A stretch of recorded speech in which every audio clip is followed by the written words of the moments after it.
Perkenalkan, nama saya Reja Pratama Tarigan. Di sini saya akan melaksanakan tugas UAS mata kuliah apresiasi dan kajian prosa. Saya di sini telah menganalisis novel yang berjudul Orang-Orang Biasa, hasil karya Andrea Hirata, dengan pertama kali diterbitkan pada tahun 2019 dan diterbitkan oleh PT Bentang Pustaka dengan bergenre fiksi. Jumlah halaman varian tergantung pada edisi dan format buku dengan harga sekitar 77.000. Novel Orang-Orang Biasa karya Andrea Hirata mempunyai keunikan, yaitu yang pertama, representasi realistis. Novel Orang-Orang Biasa bisa menjadi unik dalam penggambaran kehidupan sehari-hari dan karakter yang realistis. Seorang penulis dapat menggunakan bahasa yang polos dan sederhana untuk mendalami kehidupan sehari-hari orang biasa. Keunikan ini terletak pada kemampuan pengarang untuk membawa pembaca ke dunia yang akrab dan memberi mereka pengalaman otentik. Lalu yang kedua, ada tema universal. Novel ini mungkin bertema universal dan ditemukan kehidupan orang-orang biasa dari berbagai latar belakang budaya dan sosial. Misalnya novel-novel ini dapat mengangkat tema cinta, persahabatan, keluarga, perjuangan hidup, kehilangan, dan pertumbuhan pribadi. Keunikan novel ini terletak pada cara pengarang menyampaikan topik-topik tersebut dari sudut pandang yang menarik, mengharukan, atau baru. Lalu yang ketiga, luar biasa setiap hari. Walaupun novel ini berjudul Orang Biasa, namun dapat mengungkapkan bahwa memang ada hal yang luar biasa dalam kehidupan orang biasa. Penulis bisa menonjolkan momen-momen kecil atau kejadian sehari-hari yang terkesan sederhana namun memiliki makna yang dalam. Keunikan novel ini terletak pada kemampuan pengarang menemukan keindahan dan makna dalam kehidupan sehari-hari. Lalu yang keempat, penulis novel ini mungkin telah memilih gaya naratif yang tidak konvensional atau eksperimental. Anda dapat menggunakan sudut pandang narator yang unik, struktur non-linier, atau perubahan waktu yang tidak terduga untuk menambahkan sesuatu yang unik ke dalam cerita. Hal ini dapat mempengaruhi cara pembaca terlibat dengan cerita dan memahami karakter. Lalu selanjutnya, novel ini dapat memiliki fokus yang dalam dan kompleks pada karakter utamanya.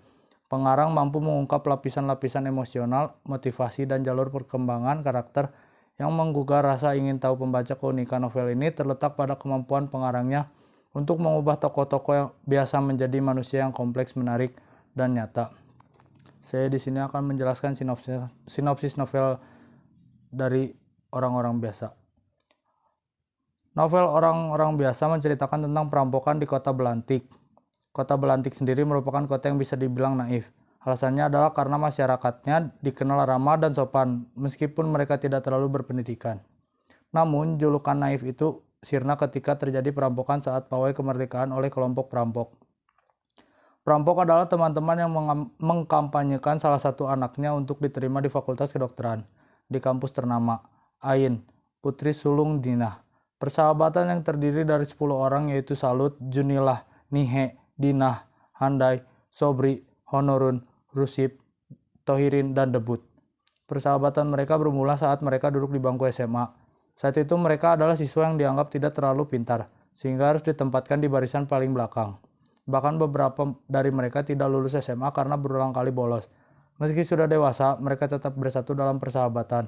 Meski takdir mereka berbeda, namun dalam kesederhanaannya, mereka tetap sama. Saat SMA, mereka sering diajak tentang trio Bastardini dan duo Baron. Adapun rencana pencurian, Debut adalah ujung tombak dari rencana tersebut. Dan kemudian yang lainnya mengikuti.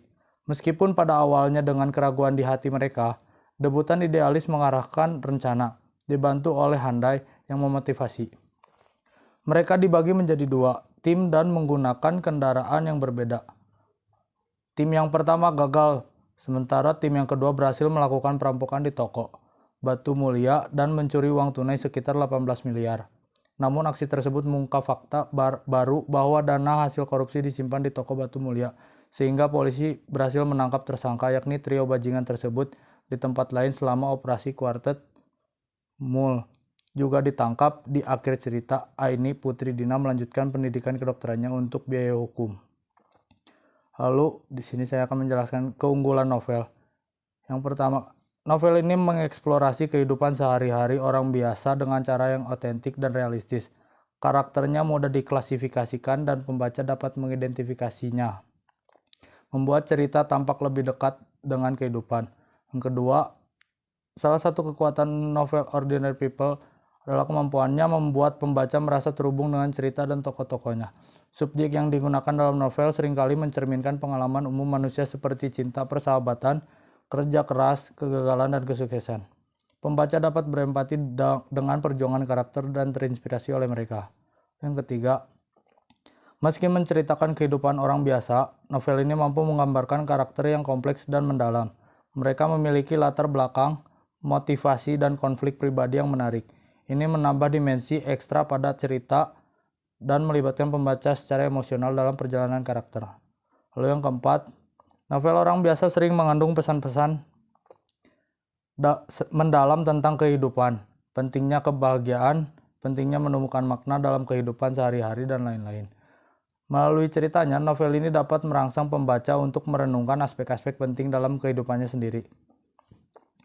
Lalu yang kelima, gaya penulisan novel ini lancar dan enak dibaca. Penulis tahu bagaimana menyampaikan cerita dengan baik dan menggambarkan suasana dan emosi dengan detail yang menarik. Ini menarik pembaca ke dalam cerita dan membuatnya sulit untuk meletakkan buku itu. Lalu ada kelemahan novel.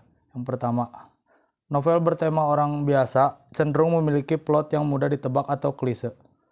Ini karena ceritanya berfokus pada kehidupan sehari-hari dan pengalaman manusia sehari-hari. Hal ini dapat menyebabkan pembaca kehilangan minat atau merasa bahwa cerita tersebut kurang kejutan atau kebaruan. Lalu yang kedua, kerugian utama yang saling bertentangan. Novel orang biasa berfokus pada kehidupan sehari-hari dan hubungan manusia. Dalam beberapa kasus, hal ini dapat berarti bahwa cerita tersebut tidak mengandung konflik yang kuat atau menarik. Kurangnya konflik yang signifikan dapat mengurangi minat pembaca atau merasa bahwa cerita tersebut tidak memiliki ketegangan. Yang ketiga, dalam novel orang biasa, tokoh utamanya seringkali adalah orang biasa dari kehidupan sehari-hari. Ini dapat membatasi pengembangan karakter atau kurang mendalam. Ketika karakter tidak memiliki perkembangan yang signifikan atau cerita latar yang menarik, pembaca akan kesulitan untuk terhubung secara emosional dengan mereka. Lalu yang keempat, kurangnya elemen keren atau latar belakang flash. Dalam beberapa kasus, novel bertema orang-orang biasa mungkin tidak mengandung unsur fantastik atau latar yang menarik. Jika sebuah novel tidak menawarkan latar yang unik atau elemen fiksi yang menarik, pembaca yang mencari bacaan lain mungkin akan kecewa. Lalu yang kelima, kurangnya tema atau pesan yang kuat. Novel orang biasa dapat berfokus pada kehidupan sehari-hari tanpa tema atau pesan yang kuat. Kurangnya tema mendalam atau pesan penting dapat membuat cerita terasa datar atau tidak bermakna lagi bagi sang pembaca. Mungkin itu saja yang dapat saya jelaskan. Terima kasih.